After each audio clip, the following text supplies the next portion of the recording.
Buenos días. Hola. Hola a todas y todos. Qué gusto ver este nivel de concurrencia y que haya estudiantes, es siempre una alegría.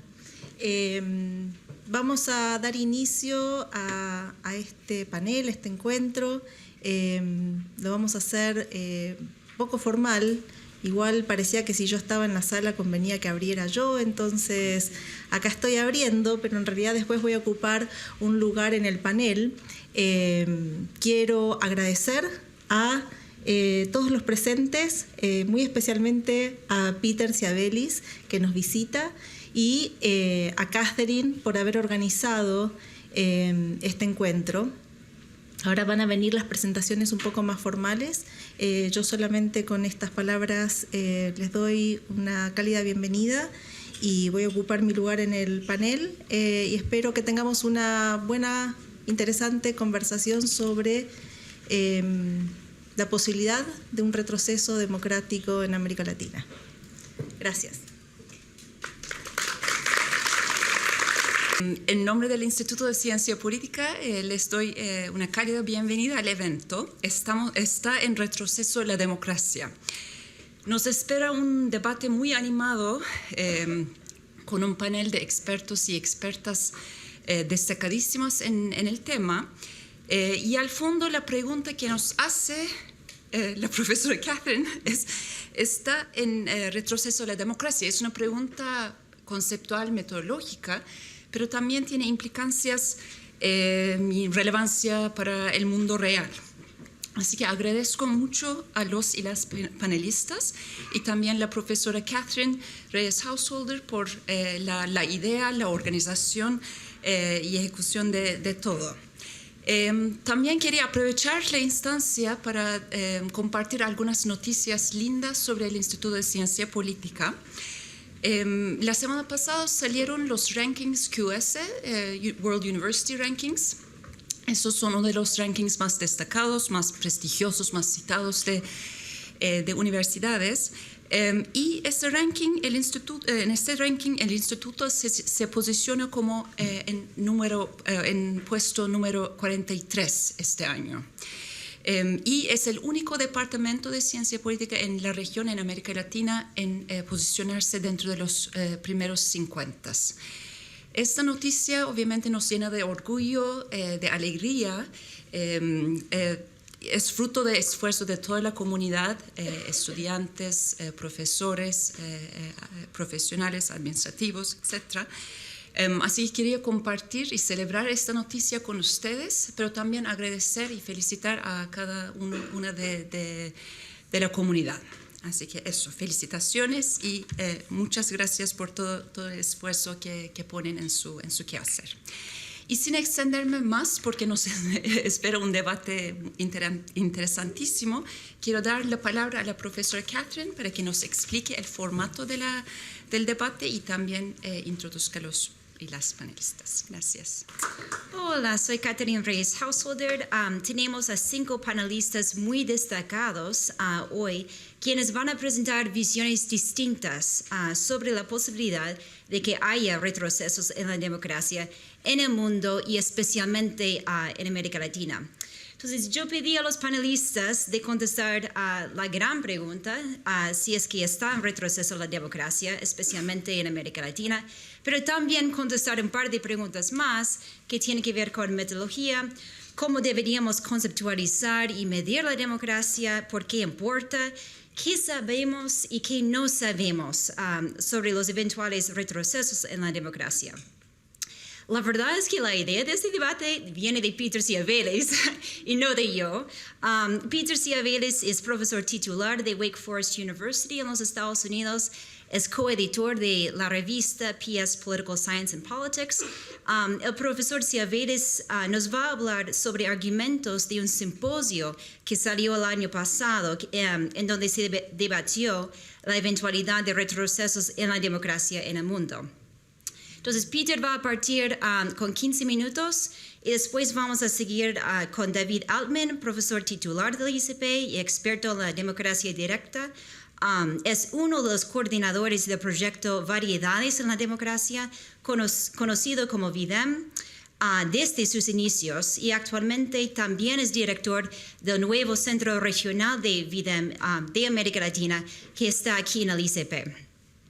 Enseguida va a presentar Julieta Suárez Cao, profesora asociada del ICP, experta en temas relacionados a la política subnacional y también la representación de las mujeres en la política. Después tenemos a nuestra decana, Valeria Palanza, quien va a responder sobre las preguntas de hoy desde una perspectiva institucional de las relaciones entre el poder ejecutivo y legislativo, especialmente regímenes presidenciales. Finalmente vamos a terminar con Cristóbal Rovira, profesor titular del ICP también, y experto en temas de populismo y la extrema derecha en América Latina y Europa. Entonces partamos con Peter, el profesor Ciavelis, 15 minutos y después 10 minutos cada uno.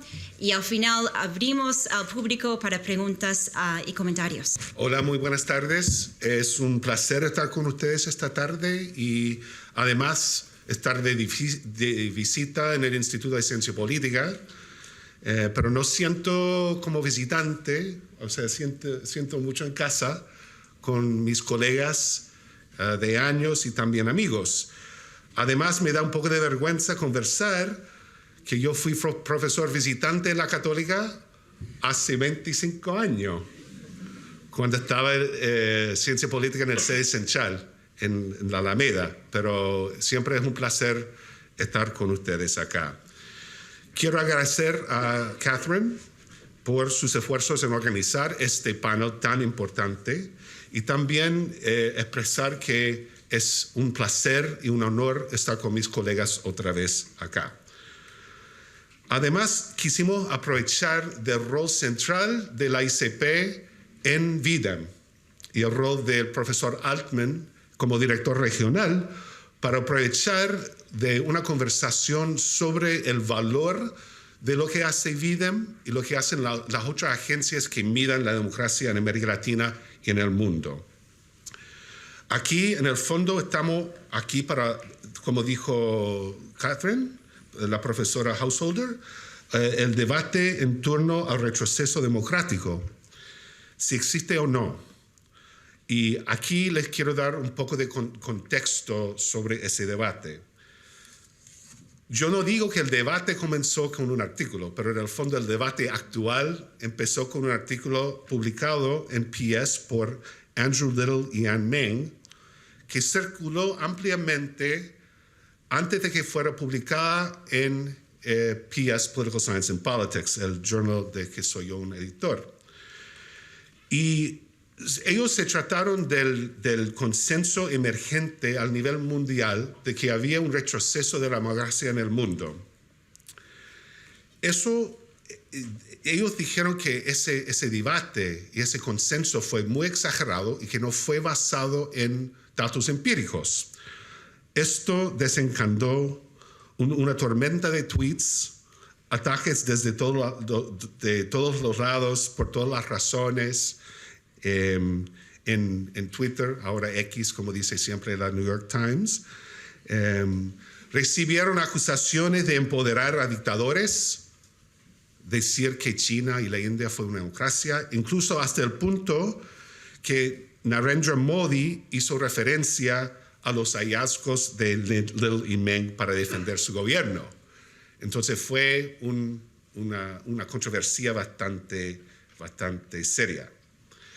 Entonces, siendo un equipo nuevo de PS, lo que decidimos hacer o intentar de hacer fue sacar el debate del del Twitter, y ponerlo en un lugar más académico, que es el PS. Y el PS es ideal porque el PS es uno de los únicos journals en que uno puede presentar un simposio, es decir, 5 artículos desde distintas perspectivas sobre un tema.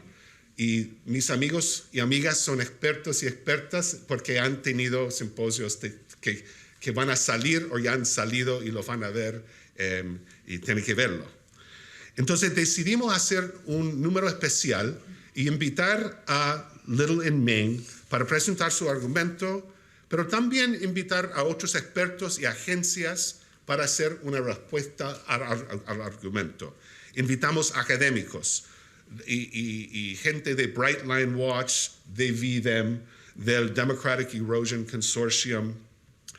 Y lo que quisimos hacer fue un tomo especial del journal, pero también quisimos organizar un panel en APSA, the American Political Science Association Meeting en Los Ángeles el septiembre pasado. Tuvimos más que 100 personas asistir al panel. Estaba llenísimo, estaba gente en el pasillo, 40 personas en línea. Incluso el director ejecutivo de APSA nos informó que fue el panel relacionado a un journal más concurrido en la historia de APSA. Así que en este sentido se nota que este es un debate muy, muy importante.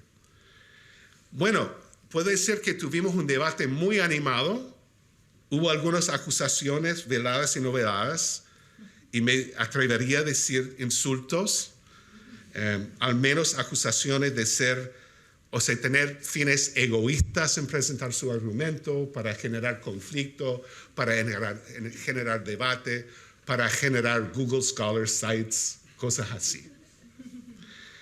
Bueno, claramente, a pesar de eso, es un debate importante, y si quieren ver el debate, está en línea en The PS Journal website, así se pueden ver el video. Bueno, entonces, hablando con la profesora Hoshalder, la idea para hoy era tomar este debate con destacados y destacadas académicos y académicas que han sido centrales en el debate, para ver qué piensan ellos, qué dicen ellos. Y también, no es una respuesta oficial de VDEM, pero una conversación sobre lo que hace VDEM y el valor de lo que hace. Y tengo que confesar también, como sabe David, que yo soy un coder para VDEM, así que yo también tengo mis intereses. En el fondo, lo importante para hoy, para nuestra conversación, es establecer un poco el argumento fundamental de Little and Maine. Lo que dicen ellos en su artículo es que hay una narrativa generalizada en la prensa, en la literatura y en conversaciones académicas, que en el mundo está experimentando un declive democrático global. Pero ellos afirman que hay muy pocos estudios que realmente demuestran eso. Y no sabemos si realmente esto es cierto. Su afirmación principal es que los estudios existentes se basan en el juicio de expert coders y que estos expert coders tienen un bias importante en lo que hacen. A pesar de que vemos Trump, Bolsonaro, Orbán, todo esto, esa gente destacada, argumenta en contra a esa tendencia global de un democratic backsliding. En vez de simplemente suponer que existe el democratic backsliding, usan 3 indicadores que llaman como objetivos para medir la democracia en el mundo. Primero, ¿es cierto que los líderes en el poder están dominando cada vez más las elecciones y manipulando las elecciones? Dicen que la respuesta es no, que no está pasando, y presentan datos para demostrar esto. ¿Hay reglas constitucionales que están limitando el poder ejecutivo? Dicen que sí, que cada vez más hay más leyes que están limitando el poder ejecutivo en el mundo, y definitivamente no hay este proceso de democratic backsliding pensando en el poder del presidentes y primer ministro. La tercera es que quieren medir la libertad de prensa y dicen, usan un indicador de la cantidad de periodistas encarcelados y asesinados.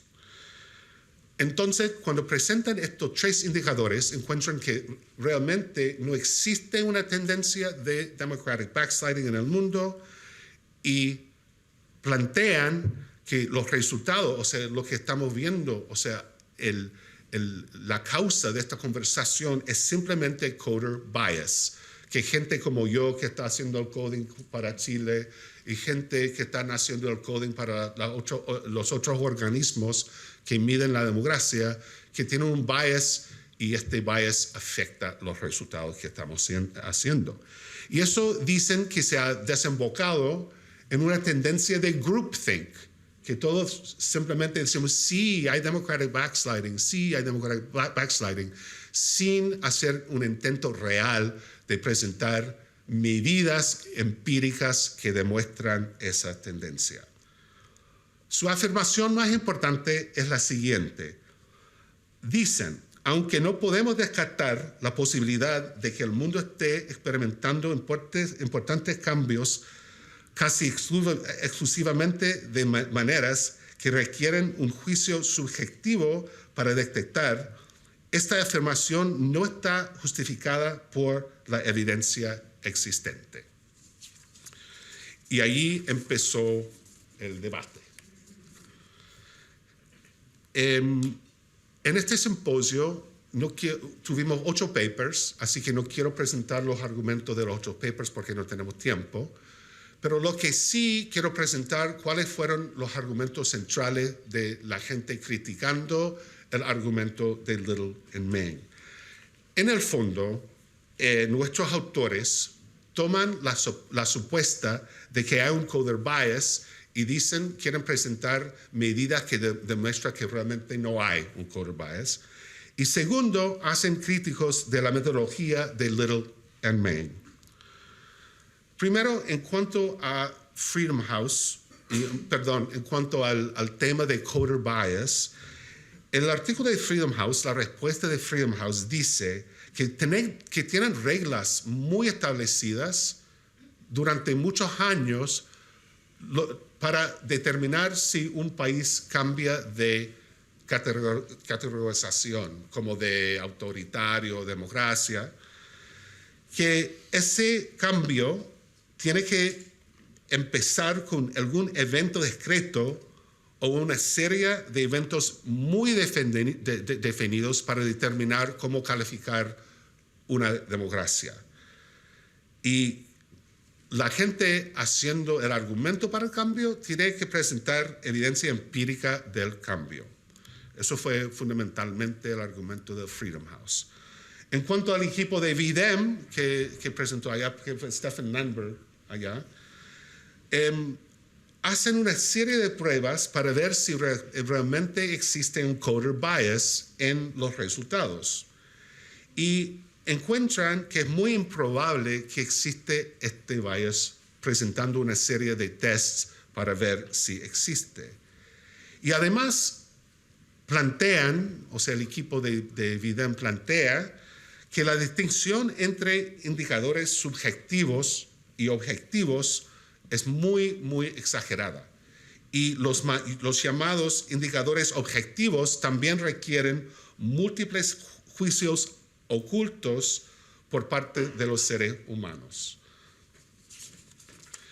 En Brightline Watch presentan el artículo de John Kerry, realiza un análisis de codificadores altamente comprometidos comparándolos con los que son menos comprometidos para argumentar que no hay un verdadero bias en el coding de la medida de democracia. Ya, voy terminando. La segunda crítica en los artículos es una crítica de la metodología de Meng y Little. El equipo de Freedom House plantean que han estado haciendo estas medidas durante 17 años y que son expertos y que realmente saben lo que está pasando y tienen capacidad de medir.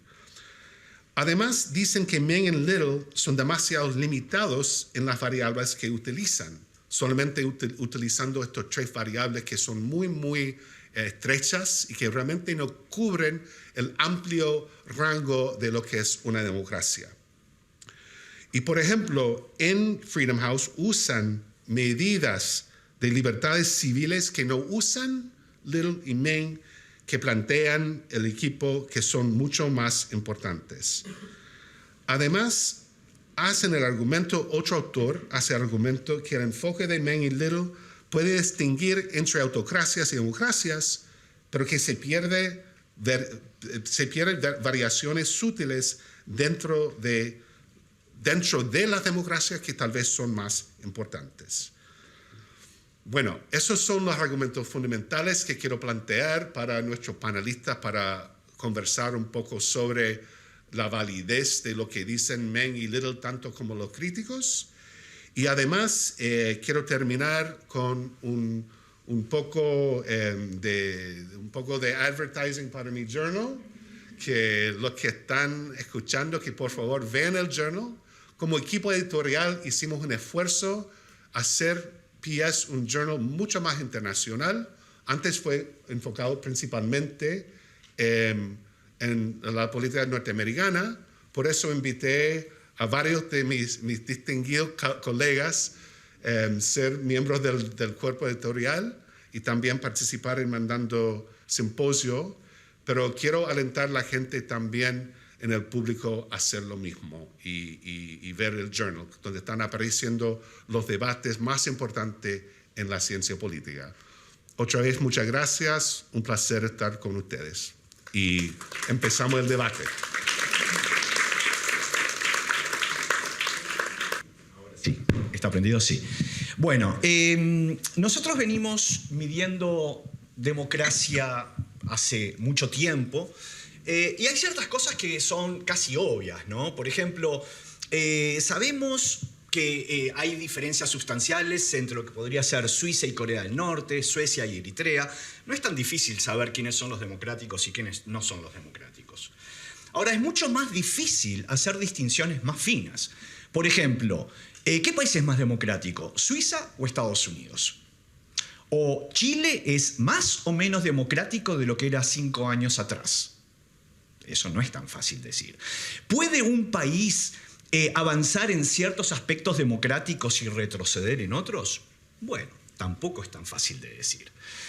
Videm surge como una necesidad de contar con un enfoque sistemático, histórico, desagregado, con estándares científicos, para tratar de conceptualizar y medir la democracia, por lo menos en los aspectos más icónicos de la literatura y que va más allá de las elecciones libres y limpias en asuntos, por ejemplo, lo que es la democracia liberal, participativa, deliberativa, igualitaria, etc. La idea central, entonces, es proveer un conjunto de mediciones que a los efectos hoy en día son más de 30 millones de puntos de datos, como un sistema, como un régimen de gobierno que va más allá de las elecciones libres, limpias y competitivas. Esto es un aspecto fundamental de la democracia, pero no lo es todo. La lógica del modelo de medición de Videm es que existen conceptos no observados, un poco lo que hablaba recién Peter, y solo vemos manifestaciones imperfectas de estos conceptos, ¿verdad? Por ejemplo, acá el ejemplo que pongo es fácil observar si un poder legislativo tiene o no el derecho de delegar e investigar al Ejecutivo. Sin embargo, evaluar en qué medida el poder legislativo controla y realmente examina al Poder Ejecutivo requiere un amplio conocimiento conceptual y de los casos.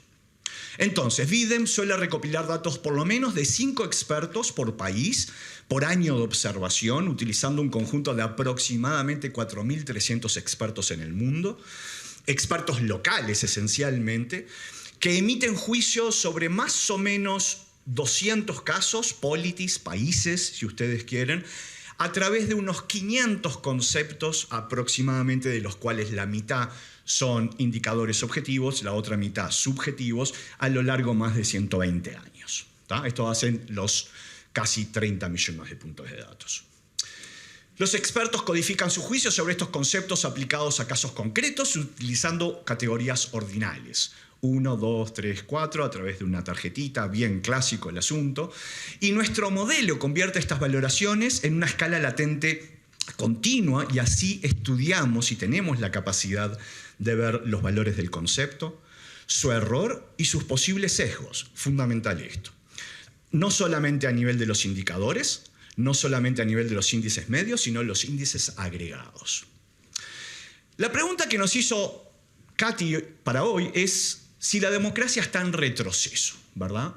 Me voy a concentrar en el índice de poliarquía, que es la materialización de Robert Dahl, ¿no? La poliarquía de Dahl, 1971, ya la van a leer muchos de ustedes, donde 0 es la ausencia total de los componentes o de democracia y 1 sería el máximo posible. Existen varias estrategias para poder responder a la pregunta que nos hizo Katy. La primera es, por ejemplo, estudiar si hay una tendencia de promedio global. Estos son datos muy inmediatos, pero quizás podemos ser posibles víctimas del ruido estadístico, ¿verdad? De errores de medición, de sesgos, de una cosa, de la otra, etc. La otra posibilidad es estudiar la robustez estadística de la tendencia del promedio global, o sea, lo mismo, pero viendo en qué medida esto es estadísticamente robusto. ¿Tá? Esto es una medida mucho más lenta de construir, pero ciertamente es mucho más segura. No cabe la menor duda de eso, en el sentido de que es la única, o por lo pronto de las pocas, que nos permitiría hablar a la Huntington de olas de democracia, sea olas que crecen o de retracción de la democracia. Obviamente esto lo podemos ponderar por diversas medidas, por ejemplo, el tamaño de la población. Algunos argumentan, bueno, China, India, ¿no? Países enormes, tendrían una injerencia absolutamente significativa para cómo movemos el barco y cómo entendemos si es que hay un retroceso o extensión de la democracia o estamos estancados. Simplemente con 5 países que los pongo acá, China, India, Estados Unidos, Indonesia y Pakistán, determinan qué pasa en el mundo. ¿Por qué? Porque esos 5 países solamente son más de la mitad del planeta, en términos de población. Esto lo podemos hacer con GDP per cápita, lo podemos hacer con tamaño territorial. El indicador que venga más a mano, que sea útil para responder la pregunta de investigación que cada uno de ustedes tenga enfrente. La otra posibilidad es, bueno, básicamente lo mismo, es como esta, pero sobre esta. Es ver si hay una tendencia estadística, una robustez estadística en este asunto. ¿Tá? Lo otro que se usa mucho es, no, pero mirá lo que pasa en Estados Unidos. Bueno, sí, es verdad. Mirá lo que pasa en India. Es agarrar casos críticos e icónicos, pero el problema que tenemos en este caso es cómo justificamos la selección de esos casos críticos y cómo logramos generalizar los hallazgos. Podemos pensar en Brasil o El Salvador. Podemos pensar en Polonia o Hungría. Podemos pensar en Tailandia o en India. Países enormes o importantísimos, súper icónicos para hacer algún punto, pero ciertamente, si yo agarro estos 3, El Salvador, Hungría, India, voy a contar una historia bastante triste. En cambio, si agarro los primeros 3, Brasil, Polonia, Tailandia, puedo contar una historia mucho más optimista. ¿Tá? Porque es lo que está pasando en cada uno de los países. Entonces el drama está justamente cómo justificamos esa selección y cómo de ahí partimos y hacemos una aseveración grande como la democracia está en retroceso o no. A nivel agregado, no existen enormes diferencias sobre la evolución de la democracia y sus momentos de inflexión. ¿Tá? Aquí yo lo que estoy poniendo son los 3 índices que más o menos están siendo usados de forma muy frecuente. Tenemos a Videm, tenemos a Freedom House y tenemos The Economist Intelligence Unit. ¿Tá? Ciertamente hay 3 momentos. Lo que dicen los datos acá es que van muy de la mano. Hay 3 momentos claros que son hasta 1990 una democratización explosiva en el mundo. Tenemos un crecimiento moderado hasta aproximadamente el año 2012. Y tenemos desde el 2012 ahora una línea que baja. ¿Tá?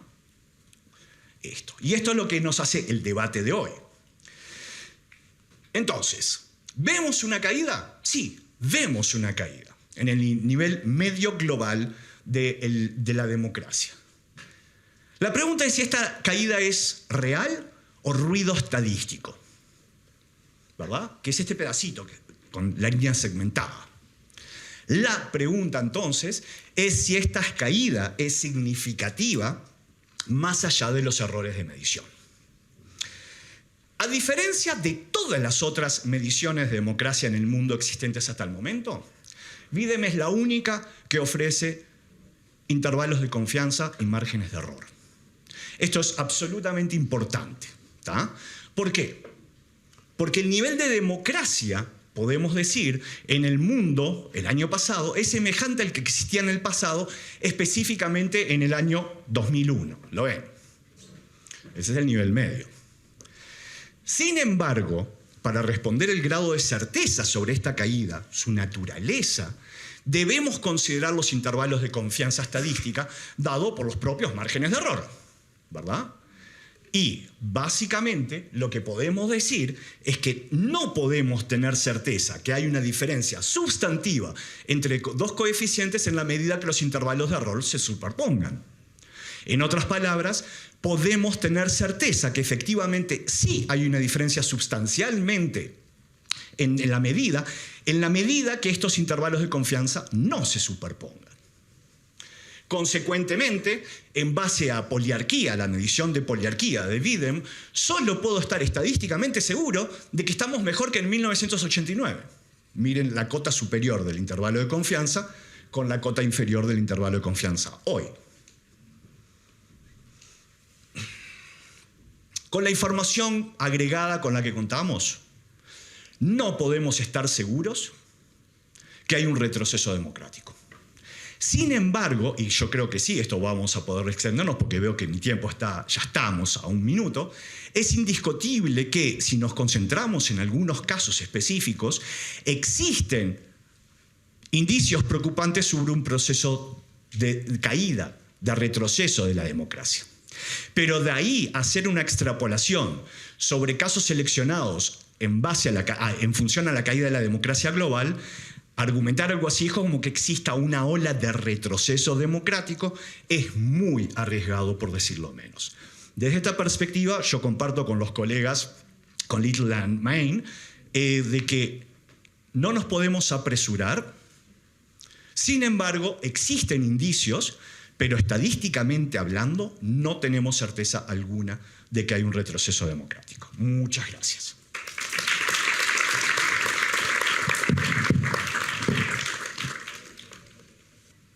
Me pidieron que abordara el tema de los retrocesos democráticos desde la perspectiva del análisis institucional y en particular de las relaciones ejecutivo-legislativo. Entonces, es algo, digamos, delicado, ¿no? O sea, efectivamente, las relaciones ejecutivo-legislativo son instituciones formales, formalísimas, diríamos, ¿no? Y generan indicadores objetivos de los que les gustan a Little y Meng, ¿no? Pero entonces lo primero que quiero señalar es que efectivamente este panel está motivado en buena medida por este artículo, un artículo muy corto para quien no quiera leer, de Little y Meng, ¿no es cierto? Digamos, agradezco a los organizadores de este evento porque nos dan la oportunidad de reflexionar acerca de esta literatura, pero un poco desde la perspectiva regional, local, que me parece que, digamos, vinculado a lo que decía recién David Altman, también es una mejor forma, ¿no?, de reflexionar acerca de estas preguntas. Los estudios de N grande, analizan tendencias globales, que analizan tendencias globales, enfrentan desafíos múltiples, ¿no es cierto? Y cuando uno aterriza a una región, y más aún si lo aterriza a un país, muchos de esos desafíos tienden a desaparecer, o uno puede, digamos, controlar mejor. Entonces siempre es mejor poder mirar dentro de contextos, ¿no es cierto? Lo segundo que quería decir, digamos, antes de empezar a hablar de lo específico, es que la pregunta de Little y Meng, según yo lo entiendo, es una pregunta sobre la medición de la democracia, es una pregunta de medición, ¿no es cierto? Lo que los autores hacen en el artículo es cuestionar si las mediciones que hace Bidem son válidas, ¿no es cierto? Y ellos dicen, bueno, vemos que son mucho más válidas las mediciones que hacen de indicadores objetivos, ¿no? Y por indicadores objetivos entenderíamos las cuestiones que son directamente observables, ¿no? Típico de los estudios observacionales para los que están tomando diseño de investigación. Pero serían menos válidas las medidas de Bidem que se basan en opiniones de expertos, ¿no? Donde, como no tenemos observación directa de algunas cosas, optamos por preguntarle, hacemos como un atajo, ¿no? Y le preguntamos a los expertos sobre estas cuestiones. Y ahí se generan todo tipo de sesgos, dicen Little y Meng, que uno preferiría como investigador evitar, ¿no es cierto? Ellos dicen entonces que idealmente uno quisiera tener, ¿no es cierto?, mediciones de efectivamente frenos y contrapesos, por ejemplo, y digo eso como ejemplo porque es a lo que yo me voy a referir, pero bueno, nos quedamos en cambio de tener esas observaciones directas con percepciones. Y ellos dicen que para hablar de percepciones mejor abstenernos de decir nada, porque no tenemos fundamento científico para hacerlo. Entonces, para alguien que estudia instituciones como yo, efectivamente hacer afirmaciones generales o generalistas sobre el retroceso de la democracia es algo que como mínimo es delicado, ¿no? Y creo que lo que decía recién David va muy en esa línea. Cualquier aseveración, a mi modo de ver, debería estar basada efectivamente en la observación directa de los mecanismos puntuales que creemos que tienen un efecto sobre la democracia. Esto es lo que piden Little y Meng. Y de la mano de eso tenemos que tener ciertas hipótesis acerca de, bueno, no solo estoy observando una característica institucional, sino que tengo que tener una hipótesis acerca de cuál es el efecto de este mecanismo sobre la democracia, ¿no es cierto? Entonces, y hay que decir que sobre estas hipótesis, en general, entre los expertos hay poco acuerdo, ¿no? Solemos debatir, efectivamente, si tal institución tiene el efecto A o el efecto B. No hay acuerdo, y no hay acuerdo porque no hay suficientes estudios científicos que establezcan cómo son las cosas, ¿no es cierto? No hay evidencia que avale esas hipótesis de manera suficiente. Entonces yo tengo que decir que, uno quisiera entonces poder observar todos estos mecanismos, poder testear hipótesis, ¿no? Establecer hipótesis, testearlas, y una vez que uno sepa, ¿no? Bueno, a ver, cuando vemos el uso de, no sé, la prerrogativa del decreto, esto va en contra de la democracia. Hay gente que dice que la favorece porque la agiliza, ¿no es cierto? Hay controversia en torno de estas hipótesis. Tenemos que tener entonces, es importante que tengamos estas hipótesis, pero si yo hoy les pregunto cómo incide sobre la democracia legislar por decreto, seguro que va a haber distintas opiniones. Si les pregunto cómo incide el uso del veto parcial sobre la democracia, va a haber distintas opiniones, ¿no? Y si les pregunto si el uso de la urgencia legislativa por parte de la presidencia favorece o no a la democracia, también va a haber distintas opiniones. No hay consenso sobre cómo estos mecanismos inciden. Entonces, la recomendación es mirar caso por caso, mirar las instituciones, entenderlas dentro de su contexto, ¿no? Todas cuentas pendientes que tenemos, ¿no? Para la mayoría de los mecanismos democráticos, para la mayoría de los países del mundo. Bien, entonces, cuando la pregunta es si está en retroceso la democracia, desde mi perspectiva como institucionalista, tengo que decir que no es una pregunta que realmente podamos responder en términos generales, y que creo yo que aún, digamos, en el contexto de un país, digamos, salvo algunos casos que son muy claros, es muy difícil de responder aún para un país, ¿no es cierto? Porque va a depender de qué instituciones estamos mirando, va a depender de cómo las valoramos, no tenemos suficiente evidencia. Como les decía, un mismo hecho que yo puedo evaluar, que mi hipótesis, más que evaluar, ¿no? Yo propongo una hipótesis que dice que va en contra de la democracia, otros van a decir que la favorece.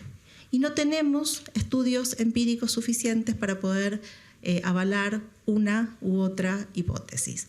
Entonces quizás, digamos, bueno, en este sentido voy a dar algunos ejemplos, un poco para aterrizar la discusión, que si no es demasiado fome.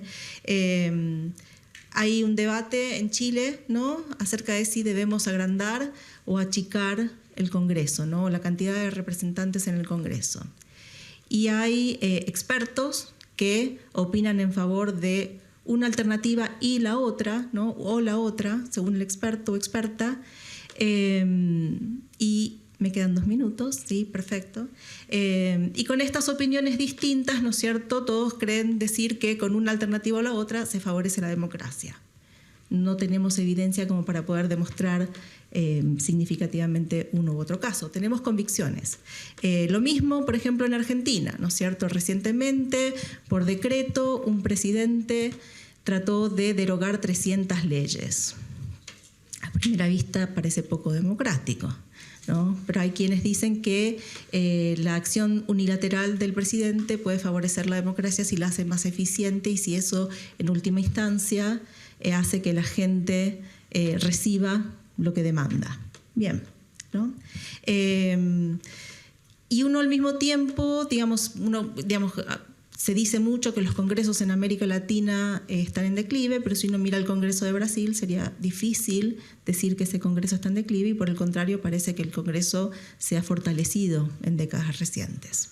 Entonces quizás nos estamos haciendo, con la información que tenemos y con los datos que tenemos, quizás nos estamos haciendo las preguntas equivocadas, ¿no es cierto? Sí sabemos que hay descontento con la democracia. Sí sabemos que la democracia parece no estar entregando a la ciudadanía los bienes que la ciudadanía demanda o aprecia, ¿no? El peligro que corremos es, digamos, que este descontento con los gobiernos, ¿no es cierto?, se transforme en un descontento con la democracia. ¿En qué medida ya estamos ahí o no? Bueno, también es materia de opinión. Sabemos, por ejemplo, que a través de algunos estudios bien digamos, documentados, que los congresos del mundo están habitados por personas del quintil más alto de ingresos, ¿no es cierto? Entonces sabemos, por ejemplo, que representación descriptiva por lo pronto no tenemos. Quizás, ¿no es cierto?, entonces debamos alterar un poco nuestras preguntas para entender los problemas de la democracia, más que si hay avances o retrocesos, ¿no es cierto?, entender cómo hacer para que las democracias funcionen de manera más efectiva de acuerdo a las preferencias de la ciudadanía. Creo que con eso voy a ir cerrando. Lamento no entregar una respuesta concreta, ¿no es cierto?, pero espero haber explicado por qué creo que no se puede entregar una respuesta concreta. Gracias.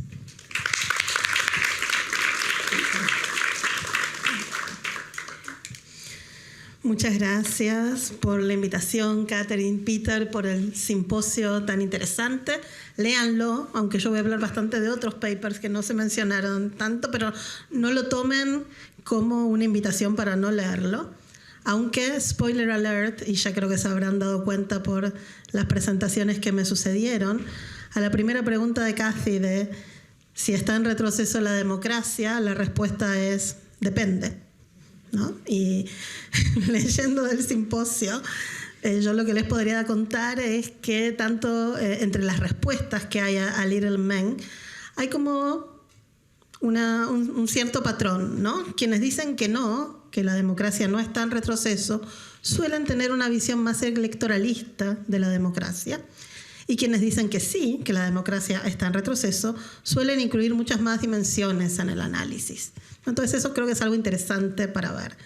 En la respuesta de Levitsky y Wei, ellos dicen que la alternancia en el poder no debería ser confundida con democracia, ¿no? Pero que sin embargo, si hay alternancia en el poder, no tenemos erosión de la democracia. Y a mí eso me parece un poquito complicado. Y me parece un poquito complicado porque ellos mismos también van a decir más adelante, me voy a referir un poco a eso, la elección de autócratas en el poder pueden dejar, aunque sea por poco tiempo, legados antidemocráticos que erosionan la democracia.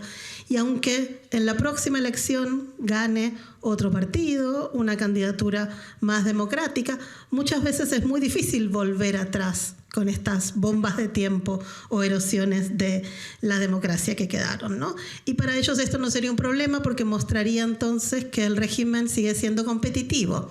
De vuelta, ¿no? Esta gran visión de quienes dicen que no está en retroceso la democracia suelen tener una percepción más electoralista que de otras dimensiones.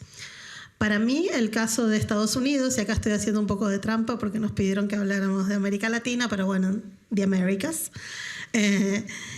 Yo creo que en Estados Unidos es muy claro que hay retrocesos democráticos, ¿no? En particular en los estados, y esto nos habla de algo más, que casi todas nuestras mediciones tienen un sesgo nacional.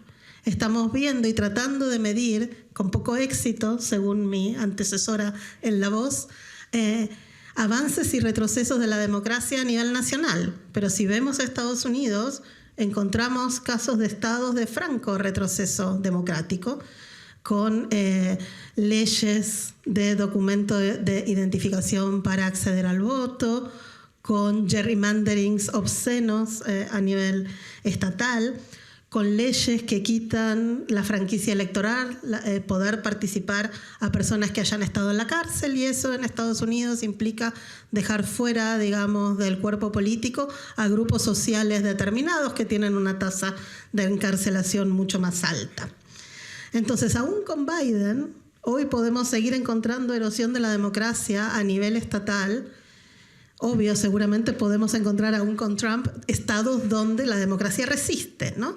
Todo esto para demostrar que es mucho más complejo y que parte de que no podamos observar esto bien, como decía Valeria, tiene mucho que ver con las hipótesis, con la evidencia, con cómo adjudicamos la validez de hipótesis contrapuestas. A veces no podemos, pero otras veces también tiene que ver con los sesgos de los indicadores, y en este caso me parece que el sesgo nacional es bastante omnipresente. Después Katy nos preguntaba cómo deberíamos conceptualizar y medir la democracia y por qué importa. Y yo creo que acá hay distintos temas. Estoy de acuerdo con el artículo de Weitzel y coautores en que la erosión no implica cambio de régimen, ¿no? Si no, sería mucho más fácil. Ahí tendríamos menos discusiones y probablemente sería más sencillo adjudicar si hay retroceso democrático o no, si lo que vemos es democracias que cambian a regímenes autoritarios. Pero cuando hablamos de erosión, no necesariamente hablamos de cambio de régimen. Entonces, en este sentido, tanto las definiciones y las mediciones de democracia que tienden a ser más binarias, más de tipo, y no van a ser buenas para ver erosión. Por eso la entrevista de Zeworski del domingo no ve erosión, porque él está pensando democracia más como tipo y no como grado, ¿no?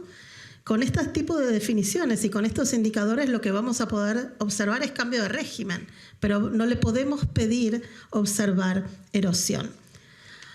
En el simposio hay mucha discusión, y acá un poco la trajeron ya tanto Peter como David, con esto de las mediciones objetivas versus subjetivas, ¿no? Y se habla mucho, de hecho el artículo que inicia el simposio, el de Littleman, está esta idea que las mediciones subjetivas tienen sesgo. Bueno, lamento informarles que las mediciones objetivas también tienen sesgos.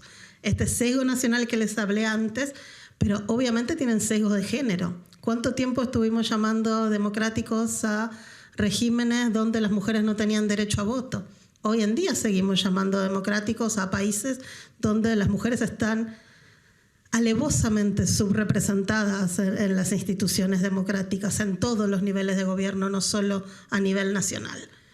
Entonces, nuestros indicadores, nuestras teorías, nuestras metodologías tienen sesgos, ya sean objetivos, entre comillas, los que llamamos objetivos o los que llamamos subjetivos. Los sesgos no son solo propios de indicadores subjetivos. Levitsky y Way también dicen que las medidas subjetivas son vulnerables a sesgos que pueden cambiar con el tiempo porque los codificadores acá, como Peter, pueden estar siguiendo las noticias, entonces ven algo que dice, uy, sí, se erosionó la democracia, pero en otro momento el ciclo de noticias está mostrando perritos perdidos y a Peter no le parece que esté erosionando la democracia, ¿no? Pero de vuelta, ¿cómo podemos decir eso sin reconocer que nuestras definiciones, nuestras mediciones de democracia tienen sesgos de género, de raza, de clase, como decía Valeria también recién hablando de la democracia, de la representación, descriptiva? Claramente el debate sobre democracia paritaria pone en la palestra esta idea de cómo entendemos la ciudadanía, que la ciudadanía la entendemos sobre modelos masculinos, que el acceso a la representación se da en un escenario de carácter sexuado que está caracterizado por la exclusión de las mujeres y la sobrerepresentación, la exclusión de las mujeres y las disidencias sexogenéricas y la sobrerepresentación de los hombres cisgéneros, ¿no? Y esta no es una relación de causalidad, es una relación de identidad, ¿no? Si creemos que la democracia tiene que incluir estas dimensiones también, bueno, tenemos pocos índices, pocas teorías que hablan sobre esto. Y esto lo reconoce el artículo de Barton y los demás coautores. Ellos hablan de cómo estos índices objetivos pueden subestimar eventos que degradan la calidad de la democracia y que a veces no resultan en cambios institucionales que podamos ver fácilmente o que son difíciles de medir objetivamente. Las amenazas a las libertades civiles, ataques a la independencia del Poder Judicial, la concentración de los medios, ¿no? Es muy difícil a veces medir eso. Y estos tipos de eventos son bastante comunes en democracias erosionadas y la verdad es que son más susceptibles de ser captados con índices subjetivos y de varias dimensiones. Como les decía antes, no estoy de acuerdo con Levitsky y Way que la elección de autócratas no sea un problema ni un indicador de erosión de la democracia. Yo creo que por un lado muestra, y voy a hablar de algo que no se habló ahora, demandas ciudadanas no democráticas. Estoy pensando en El Salvador, por ejemplo, ahora, o la discusión que se está dando en Chile con respecto a la seguridad. Yo creo que la democracia tiene que dar respuestas a las necesidades de la ciudadanía, pero no sé si a las demandas de la ciudadanía, porque hay demandas de la ciudadanía que no son democráticas y que eso implica que se otorga por un cierto tiempo, por al menos por un tiempo, una cierta legitimidad o una aceptación tácita a erosiones democráticas. Y creo que el caso de El Salvador es clave en esto. Estas erosiones las vemos muchas veces más desde el lado del ejercicio del poder y no tanto del acceso del poder. Y eso es lo complicado de la erosión democrática. Son gobiernos que acceden de manera democrática, competitiva al poder, pero que una vez en el poder no gobiernan de manera democrática. Y esto tampoco es tan fácil de decir porque, como decía Valeria antes, bueno, nos tenemos que poner de acuerdo qué es gobernar de manera democrática, ¿no? Los casos más extremos, los casos más obvios, seguramente vamos a estar más de acuerdo con otro. Y para cerrar, ¿qué sabemos y qué no sabemos sobre estos eventuales retrocesos en la democracia? Y acá me voy a jugar, pero bueno, vamos a ver si flota. Sabemos que estas erosiones son bastante agénticas. Son los liderazgos políticos los que empujan las erosiones. En una gran discusión de teorías de democratización en donde hay factores estructurales casi siempre mucho más fuertes que los factores de agencia, mi impresión es que en los casos de erosión, más que nada la causa tiene que ver con la agencia, está relacionada con posiciones desleales a la democracia o semileales, retomando al Linz de los 70. En la mayoría de los casos podemos encontrar también erosión en sistemas con niveles cada vez más altos de polarización, asimétrica o no. Como decía Valeria, en algunos casos yo al menos diría que erosión de la democracia viene de la mano de ejecutivos cada vez más fuertes y menos controlados por otras instituciones democráticas. En otros casos, seguramente va a decir Cristóbal, puede estar relacionado al auge de actores extremistas, ¿no? Yo creo que es súper útil que sigamos discutiendo sobre índices, definiciones, resultados. Es muy importante que lo hagamos, pero creo que no podemos olvidar que estamos analizando un fenómeno que circula como concepto en la esfera pública y que tiene implicancias en el mundo real. Como decía Sartori, lo que la democracia es no puede separarse de lo que la democracia debería ser. Gracias.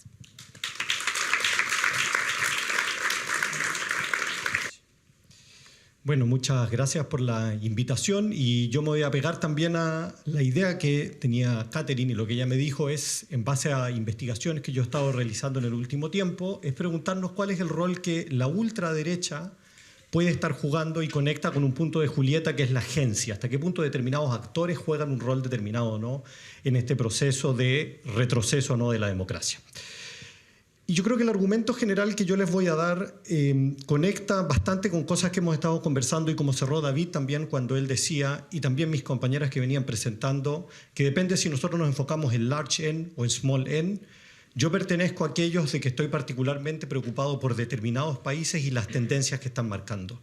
Es verdad que Estados Unidos hoy día es democracia y que sobrevivió los 4 años de Trump. Es verdad que Brasil hoy día es democracia y sobrevivió los 4 años de Bolsonaro. Pero a mí me preocupa en particular la herencia de esos tipos de liderazgo sobre un actor determinante que es la derecha en particular, y sobre eso les quiero hablar en los próximos minutos. Y sobre todo basado en datos y en evidencia de Europa, pero algo también les voy a contar de América Latina. Si lo pudiera resumir en un meme, yo creo que la situación es la siguiente. Nosotros estamos en un debate escuchando si es que la democracia está mal o no. Y leemos el journal de Peter, que lo recomiendo que lo leamos, y debatimos cómo medimos democracia. Pero hay algo que está pasando por detrás que a mí me preocupa mucho más que eso, que es el actor o el agente que podría determinar en que en 10 años más nos volvamos a contar y digamos, sí hubo un retroceso democrático. Y esa agente es la derecha convencional. ¿A qué es lo que me refiero con esto? Si nosotros partimos de un supuesto muy básico que sabemos desde la política comparada, es que para que los sistemas democráticos existan, pero que se consoliden a lo largo del tiempo, necesitamos a demócratas. Y esto es evidente. Y la evidencia, ¿qué es lo que nos dice? Que necesitamos demócratas no solo a nivel de la ciudadanía, sino que sobre todo a nivel de las élites. Si aquellos que gobiernan no son democráticos, la posibilidad de que un régimen democrático perdure son muy bajas. Y la literatura académica a su vez nos dice que esto es particularmente relevante en el mundo de la derecha convencional o mainstream right. Si ustedes ven a Daniel Ziblatt, el libro que escribió antes de escribir Las democracias mueren con Steven Levitsky, es un libro histórico donde analiza el rol de los partidos conservadores en Europa en el surgimiento de los sistemas democráticos. Y lo que él nos va a decir es que en aquellos países de Europa occidental donde los partidos conservadores se adaptaron a las reglas del juego democrático, sus élites comprendieron que tenían que ser leales a la Juan Lins, la democracia pudo perdurar. Y en aquellos países donde eso no sucedió, claramente la democracia no pudo andar bien. Si nosotros leemos a Gerd Müller y nos cuenta la historia de la democracia en Europa post-1945, nos va a decir que hay un agente que es central, que es la derecha convencional. Y fundamentalmente los partidos cristiano-demócratas y los partidos conservadores que presionaron por el establecimiento de aquello que llamamos democracia liberal.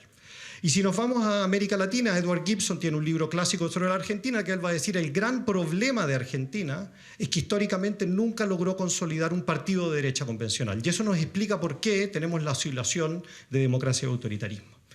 Dicho sea de paso, hasta poco, yo era muy optimista en el argumento de Gibson porque en la Argentina surgió un partido de derecha convencional, que es el macrismo. Hasta hace poquito yo era bastante positivo al respecto, pero creo que la historia nos está mostrando que el argumento de Edward Gibson vuelve a ser relevante.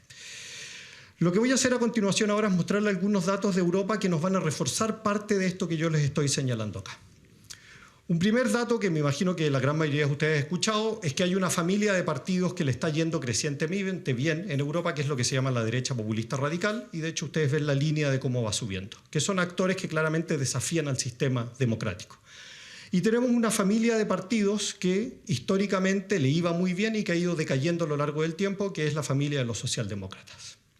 Cuando nosotros vemos estas dos líneas, una interpretación común que se suele hacer es que los votantes que estaban aquí se fueron para acá. Esa interpretación es errónea. ¿Por qué es errónea? Porque el grueso de las personas que dejaron de votar a la socialdemocracia se murieron. Son personas mayores de edad que ya no votan por los socialdemócratas porque no existen en el electorado. Y en segundo lugar, porque gran parte de esos electores se fragmentaron, aparecieron los partidos verdes y se fueron a votar para otros partidos de izquierda o se quedan en sus casas y no votan. La cantidad de personas que le roba la derecha populista radical a la socialdemocracia es muy poquita. Aun cuando leamos 100.000 debates sobre woke y cómo es que eso está efectivamente, empíricamente es bastante poca la evidencia empírica que tengamos que eso esté pasando en números masivos, es muy poquito. Si nosotros le añadimos a la ecuación los partidos liberales en Europa, vamos a ver de que en general es una línea relativamente estable que no tiene mucha variación, que bordea el 15% de los votos. Si es que a esto le sumamos los partidos conservadores, vamos a ver que es una línea bastante similar a la que nosotros estamos viendo para la socialdemocracia de declive, y si le sumamos la cristiano-democracia, es mucho peor que la socialdemocracia. Y si volvemos a la pregunta de dónde le están robando votos la derecha populista radical, que ya sabemos que no es a los socialdemócratas, le roba fundamentalmente a la cristiano-democracia, a los partidos conservadores y a los no votantes. Es de ahí donde está extrayendo votos y por lo tanto hay una competencia desatada al interior del campo del mundo de la derecha y eso es parte del problema. ¿Cómo se comportan estos partidos programáticamente? Podríamos recurrir a distintos índices. Y un índice que nosotros podemos recurrir es de expertos, no ahora de Biden, sino que se llama de Chapel Hill, que lo que hacemos es preguntarles a expertos como Peter, pero ahora para distintos países de Europa, respecto al posicionamiento de distintos partidos políticos en dos ejes, que es cómo los posicionaríamos a la izquierda en términos económicos, la línea que ustedes ven abajo, y la otra línea que ustedes ven a ver es en temas culturales, que pueden estar desde muy a la izquierda, muy a la derecha. Y lo que vamos a encontrar es un dato muy evidente, si ustedes quieren, que los partidos socialdemócratas se posicionan en general en el campo progresista. Los partidos liberales, si ustedes se fijan, son económicamente a la derecha, pero en la dimensión cultural son relativamente progresistas. Los partidos conservadores y cristianos demócratas son muy estables en el tiempo, con posturas que están relativamente a la derecha en el eje económico y cultural. Pero lo que me interesa es que la derecha populista radical, si ustedes se fijan, está muy arriba en la dimensión sociocultural, y en cierto sentido también en la socioeconómica. ¿Por qué me interesa concentrarme en esto? Porque recuérdense que estos partidos vienen creciendo la cantidad de votos que obtienen a lo largo del tiempo, se recuerdan las líneas que vimos. Y lo que la evidencia empírica nos demuestra, tanto si tomamos estudios de large N como estos, de small N, es que estos partidos no se están moderando. Estos partidos se están radicalizando. Y las ideas que defienden respecto a inmigración hoy en día son peores a las ideas que defendían hace 10 o 15 años atrás. Y por lo tanto, si estos actores siguen obteniendo más votos y siguen postulando ese tipo de ideas, claramente que esto es un desafío al sistema democrático. Pero es un desafío al sistema democrático sobre todo respecto a qué es lo que van a hacer los otros partidos que son los que están programáticamente más cerca. ¿Le van a copiar las ideas a la derecha populista radical o no? Y si es que le copian esas ideas, claramente que eso tiene consecuencias muy importantes para el sistema democrático. Por lo tanto, yo creo que la pregunta de fondo que nosotros tenemos que hacernos, si volvemos a la cuestión de la agencia, es cuál es el rol que van a seguir teniendo esos partidos de derecha convencional. Y la evidencia empírica, yo creo que aquí, por lo menos lo que está sistematizado para Europa, y en parte lo que estamos observando en América Latina, es que hay razones de sobra para preocuparse. Y así, en términos muy típicos ideales, yo creo que hay tres tendencias que nosotros podemos identificar. La primera tendencia es que la derecha convencional siga en declive. ¿Se acuerdan los grafiquitos que yo les mostraba? Y si ustedes analizan un país como Francia, lo que vamos a ver es que la derecha convencional está desapareciendo hoy en día y lo más probable es que la mujer que ustedes ven ahí sea la próxima presidenta de Francia. Hay países como El Salvador donde históricamente nosotros pensábamos, quienes analizamos América Latina, que era un sistema de partidos establecido con una derecha convencional muy fuerte y una izquierda establecida. Y ese sistema de partidos lo más pareciera ser que se pulverizó y apareció una nueva derecha que se la comió a esa derecha. Y eso obviamente tiene consecuencias para el sistema democrático. Hay una segunda opción, que aquí viene mi pesimismo Argentina y Gibson, y es que se establezca una coalición entre la derecha convencional y la ultraderecha. ¿Qué es lo que va a pasar en Argentina post-Milei? No lo sé. Pero mi olfato me va a decir que el macrismo no va a ser el mismo macrismo de antes y que existe una seria posibilidad que el macrismo 2.0 tome adoptadas muchas de las ideas de Javier Milei. Si ustedes ven el caballero ahí, es el primer ministro de Suecia, que nosotros diríamos una derecha convencional muy democrática, que está formando una coalición en el gobierno donde es tolerado por un partido de derecha populista radical que obtuvo la segunda mayoría de votos. Y mi olfato y la evidencia empírica que nosotros vemos para Suecia es que ese partido está modificando sus propuestas programáticas. Y hay otros escenarios donde quizás esta cuestión es más preocupante aún, y es que la derecha convencional termine transformándose en una versión de la ultraderecha. ¿Cómo posicionamos hoy día al Partido Republicano en los Estados Unidos? Peter nos puede decir esto porque él es experto en política norteamericana, más que uno que vive desde afuera, pero yo como no experto diría que el Partido Republicano dejó de ser un partido de derecha convencional. Y si es que me preguntan qué es lo que es el Partido Conservador en el Reino Unido, hoy en día yo creo que hay una seria disputa interna y hay una seria posibilidad de que termine mutando en un partido de ultraderecha. La persona que ustedes ven ahí fue la ministra del Interior del Reino Unido. Las invito a revisar sus tweets y si es que ven sus ideas se van a dar cuenta que hay cierta plausibilidad en esto. Cierro por último con Chile. ¿Qué es lo que va a pasar en nuestro país? No tengo una bola de cristal, pero sí tengo preocupación. Y mi preocupación no es tanto la cantidad de votos que puede sacar el Partido Republicano y José Antonio Kast, eso es preocupante, pero el debate de fondo es qué es lo que va a pasar con la derecha convencional. ¿Van a ser los partidos de derecha convencional seguir siendo leales al sistema democrático o no? Y esa es una pregunta abierta que la vamos a vivir en los próximos años. Muchas gracias. Bueno, las presentaciones totalmente impecables, como diría un amigo. Dicho esto, me encantaría saber su opinión respecto a la pregunta que les hacían y tiene que ver con el asunto de la medición. Los que en algún momento han leído clásicos como Sartori, cuando hace su ejemplo del perro gato, nos bota 4 problemas y uno de esos es el gradismo, ¿no? La democracia, ahorita en el simposio del cual hablábamos, donde Peter es editor, está esa pregunta respecto a, bueno, ¿realmente nos sirve medir la democracia como grados o realmente deberíamos de medirla como tipos a los Sartori? Esto considerando que hay personas que abogan más por una democracia de tipos, teniendo en cuenta que, por ejemplo, yo qué sé, el buen profesor que pues estuvo hace poco acá en la Universidad de Chile, que se me acabó de ir el nombre, que presentó, ¿cómo se llama? Munk, claro. Munk y Masuka tienen un escrito súper interesante que dicen que las democracias están atrapadas en una trampa media, las de América Latina. Entonces, realmente, hablando en tipo de democracias, no podríamos hablar de si es democrático o no es democrático, y tenemos democracias que son más saludables y menos saludables, o eso también nos está moviendo entre los grados. Eso es como la pregunta. El foco en lo que uno llamaría la oferta democrática. Todas estas mediciones están enfocadas en preguntar qué hacen las instituciones, qué hacen los líderes, los partidos políticos, pero uno de los problemas que tiene la democracia hoy día, y la ultraderecha particularmente, es cómo permean en las preferencias electorales, preferencias de los ciudadanos y ciudadanas. Entonces, ¿cómo esta pregunta de la medición se hace cargo de cuánto de la erosión democrática es una erosión desde la ciudadanía y no necesariamente una erosión desde las instituciones?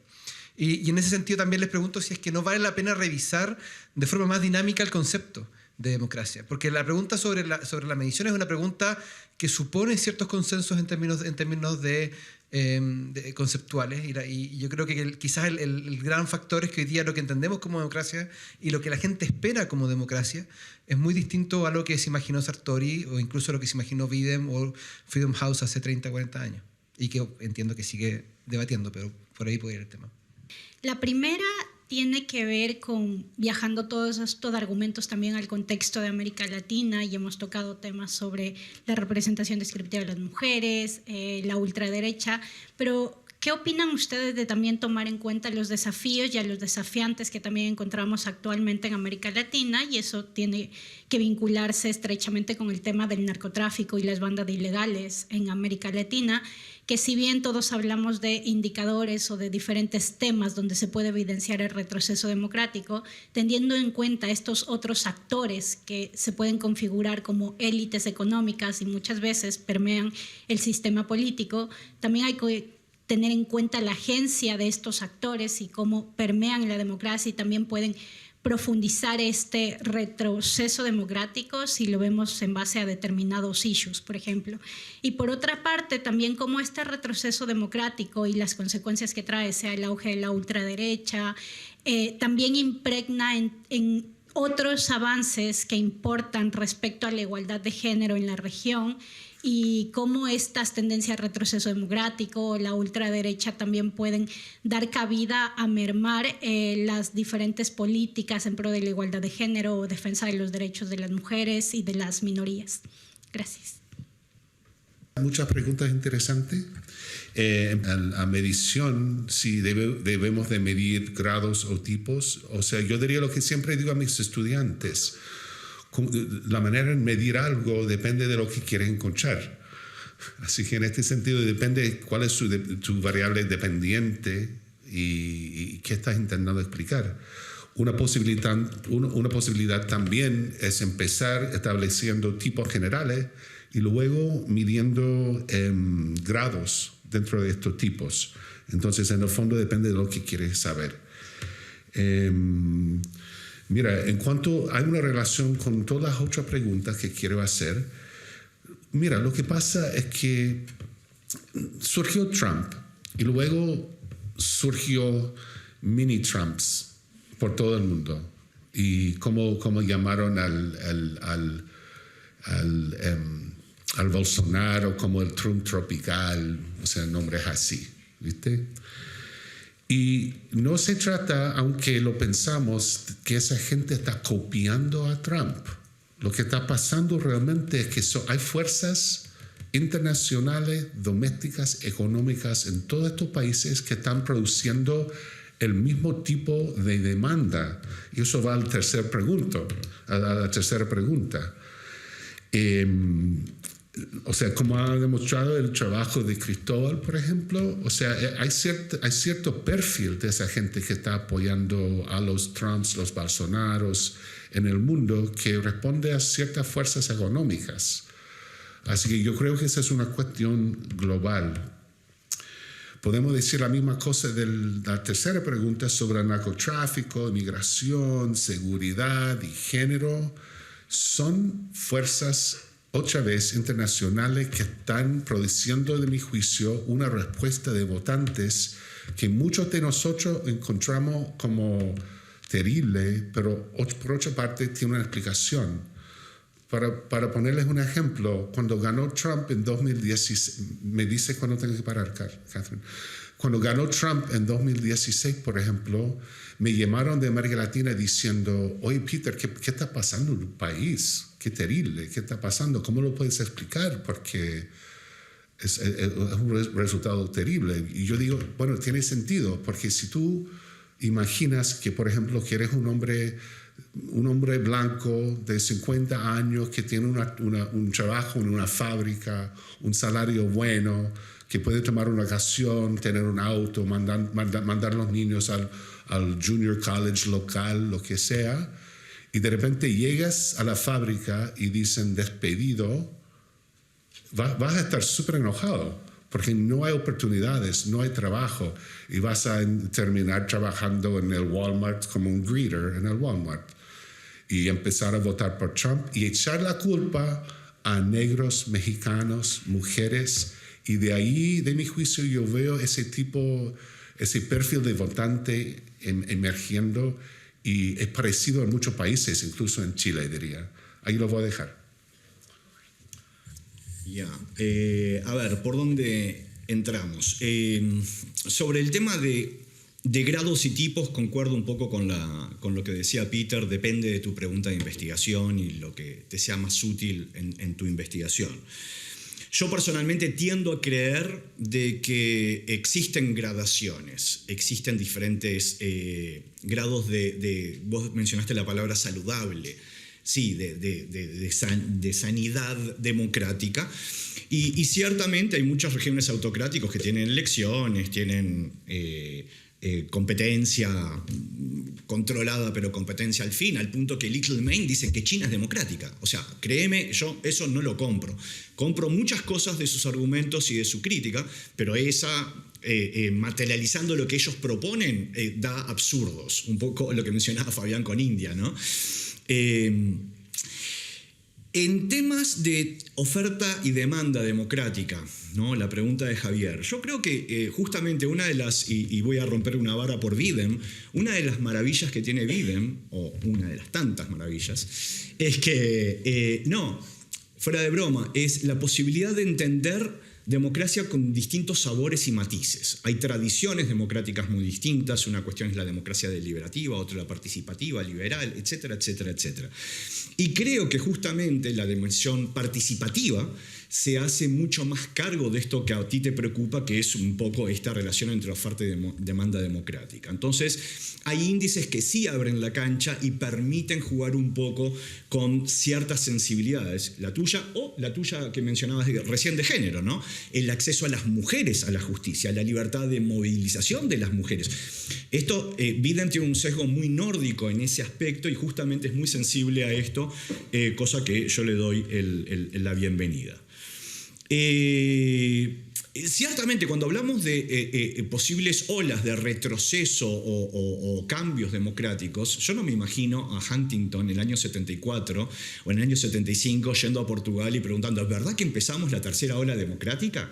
No, porque estas cosas las tenés que hacer con una cierta perspectiva, con una cierta distancia. Entonces, creo que la discusión sobre la ola del retroceso democrático en la que supuestamente está inmerso este panel es un poco todavía demasiado temprano, justamente porque todo lo que hacía en la presentación. No deja de ser sexy, ¿verdad? Decir que está todo mal y que vamos en caída y que esto está cambiando y está colapsando. Hay cierto morbo en entender que esto es el colapso, el fin. Yo no creo que hay indicadores, los compañeros los mencionaron, muy bien señalados, pero depende un poco la robustez con que uno esté dispuesto a trabajar y quiera trabajar, ¿verdad? Porque si vamos a la robustez estadística, bueno, yo no estoy de acuerdo que hay un retroceso democrático. Por lo pronto, mis datos no dicen que hay un retroceso democrático estadísticamente significativo. No significa que no hayan señales preocupantes de lo que va a pasar en el futuro, como decía Cristóbal. Sí, quizás de aquí a 10 años la cosa revienta. Puede ser, y quizás hemos estado viendo señales, pero hoy en día nuestro trabajo no es hacer pronósticos qué va a pasar, o por lo pronto en este tipo de trabajos que hacemos, sino lo contrario. Y bueno, cierro por acá porque me mostró el cartelito del minuto. Sí, muy rápidamente. Yo creo que si estás viendo erosión, me parece que estrategias como la de Gertz es mejor que la de Sartori, porque lo que querés ver es la erosión. Si estás viendo otros temas de democracia, creo que ahí sí utilizaría más estrategias de tipos o de clases, ¿no? Con respecto a Ana María, esa pregunta para mí es la más difícil. Yo creo que hay igual cuestiones históricas para pensar, por ejemplo, el rol de la mafia en Italia. Hay investigación, tenemos información sobre cómo ese tipo de crimen organizado impacta la democracia. Ahora, no tengo idea cómo lo meteríamos dentro de un índice, ¿no? Pero me parece que igual es un mecanismo interesante para entender un aspecto de la erosión, si es que hay tal erosión. Javier, tu pregunta es empírica, hay que verlo, ¿no? Digamos, si yo pienso, por ejemplo, en polarización, la literatura, al menos desde Estados Unidos, es que la polarización empieza por las élites y después baja a la ciudadanía, ¿no? Mi intuición es que en este caso es medio parecido, que tenés esta oferta que va a lograr juntar a gente que le hace sentido ese tipo de demandas, con estas demandas antidemocráticas. Pero me parece que es una pregunta empírica y que tenemos que ver, y que por ahí en algunos lugares no es así. Quizás primero tenés la preferencia ciudadana y eventualmente eso genera algún empresariado político que puede tapar como esa necesidad, y en otros casos me parece que podría ser al revés, que tenés la oferta, ¿no? Que lo que hace es crear o activar ese clivaje, digamos, que antes no estaba activado. Y con Fabián estoy completamente de acuerdo. Yo creo que es muy difícil, ¿no?, para la ciencia política, porque por todo esto que se dijo en el panel, por las mediciones, por las hipótesis, por cómo adjudicamos la verdad. Yo en esto Soy más de nivel medio, de estudio de caso, entonces también desconfío mucho de grandes tendencias globales y creo que perdemos muchas veces cómo ver cuáles son estos mecanismos peligrosos que eventualmente, como decía Cristóbal, pueden tener también un impacto en nuestra democracia. Quisiera agregar a lo que ya se dijo, a la pregunta de Sergio, ¿no? Que, digamos, en la cuestión de grados también incide no solo el interés del investigador, sino lo que efectivamente se puede medir. Y yo creo que ahí es fundamental, digamos, nos vuelve a arrojar a la pregunta inicial, ¿no? Y que yo quiero decir, quizás no lo enfaticé suficientemente, a mí me parece que la crítica, no la solución del Little y Meng me parece mala, pero la crítica me parece muy válida. Entonces, pero dejando un poco de lado la pregunta de la medición, me gustó que yo creo que las otras tres preguntas se podrían en el fondo englobar como preguntas normativas, que era lo que decía Fabián, ¿no? Y que es en última instancia lo que nos importa, ¿no? O sea, ¿por qué nos preocupa tanto la democracia? Nos preocupa por una serie de derechos que la democracia valida y que otros regímenes no validan, ¿no es cierto? Si a través del mecanismo democrático podemos validar todo lo opuesto a la democracia, estamos en problemas.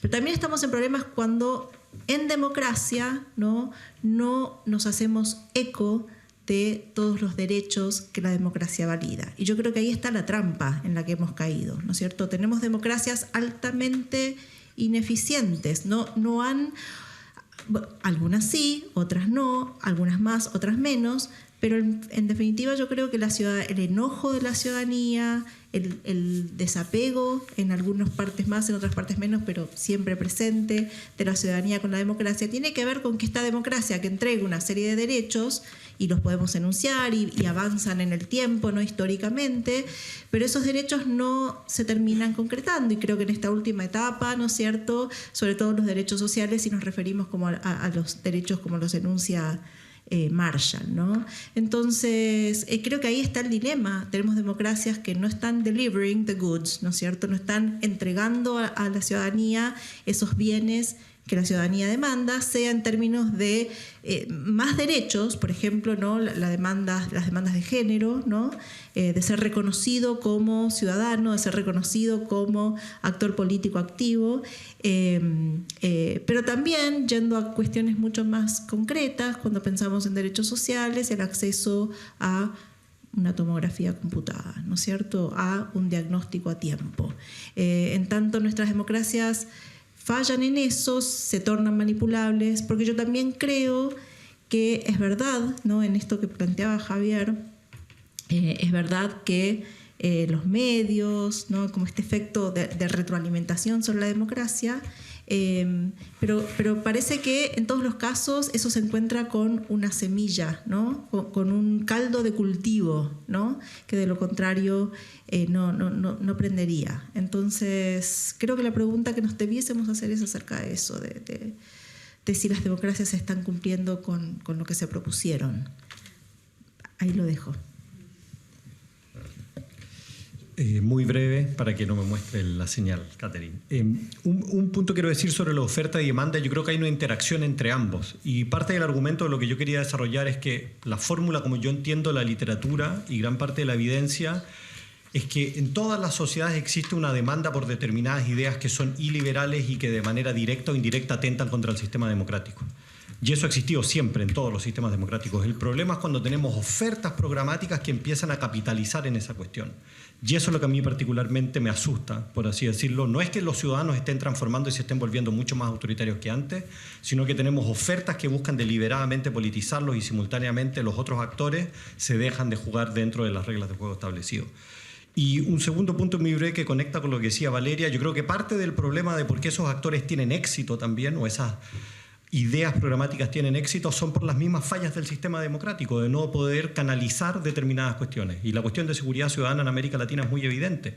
Los gobiernos de centro-izquierda no han logrado solucionar ese problema. No estoy diciendo que sea fácil de solucionar, pero no han hecho ofertas programáticas al respecto, y con eso dejan abierta una línea que puede terminar siendo explotada por otros, que es muy exitosa para ganar votos, pero no sé si sea exitosa para gobernar.